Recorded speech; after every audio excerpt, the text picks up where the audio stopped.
Hello friends, welcome back to my YouTube channel. Myself Aman Ali Ansari from GMC Kota and in this video अपन बात करेंगे salvage pathway के बारे में. So what is salvage pathway? It is the recycling of purine found by the degradation of the nucleotides. यानी purine का recycling जो कहाँ से बनी, डिग्रेडेशन ऑफ न्यूक्लियोटाइड्स से बनी. ठीक है, तो उन प्यूरिन्स का रिसाइकलिंग किस पाथवे से होता है? साल्वेज पाथवे से होता है. ठीक है ना.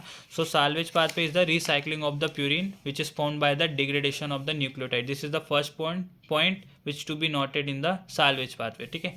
Second point is nucleosides and deoxynucleosides can also be साल्वेज्ड.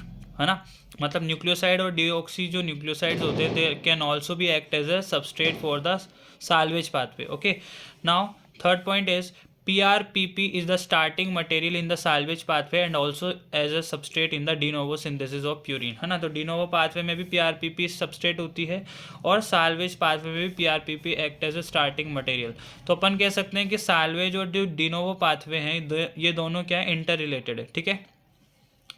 Now next point लिखा है free purines are salvaged by two different enzyme. यानी साल्वेज जो पाथवे हैं इसके अंदर दो अलग अलग एंजाइम्स होते हैं. पहला है अडेनिन फॉस्फोराइबोसिल ट्रांसफरेज जिसे अपन APRTase कहेंगे, और second is HGPRTase hypoxanthine guanine phosphoribosyl transferase. ठीक है ना. तो एक तो है APRTase और एक है HGPRTase. ये दोनों एंजाइम एक्ट करते हैं साल्वेज पाथवे में डिपेंडिंग अपॉन द सबस्ट्रेट कि सबस्ट्रेट कौन सा है. ठीक है ना, मतलब कौन सा प्यूरिन है. तो देखो यहाँ पर ये रिएक्शन लिखी है मैंने. अगर हमारे पास सबस्ट्रेट क्या है, एडेनिन, और PRPP act as a starting material. अगर एडेनिन है तो एंजाइम कौन सा आएगा, APRTase. ठीक है, एंड फाइनल प्रोडक्ट होता है AMP प्लस PPI. अगर ग्वानिन सबस्ट्रेट होगा, PRPP स्टार्टिंग मटेरियल है, यहाँ पर एंजाइम आएगा HGPRTase. ठीक है, क्योंकि HGPRTase की फुल फॉर्म थी हाइपोजेंथिन ग्वानिन फॉस्फोराइबोसिल ट्रांसफरेज. तो ग्वानिन आ रहा है इसके अंदर, तो ग्वानिन पर एक्ट करेगा. है ना, और GMP प्लस PPI बन जाएगा. अगर हाइपोजेंथिन है, PRPP स्टार्टिंग मटेरियल है, तो HGPRTase यहाँ पर क्या बनाएगा, तो यहाँ पर याद रखना प्रोडक्ट बनेगा IMP. Okay, IMP. भाई यहाँ पर ग्वानिन था तो GMP बन रहा था, अडेनिन है तो AMP बन रहा है, लेकिन हाइपोजेंथिन है तो क्या बनेगा, यहाँ पर IMP बनेगा.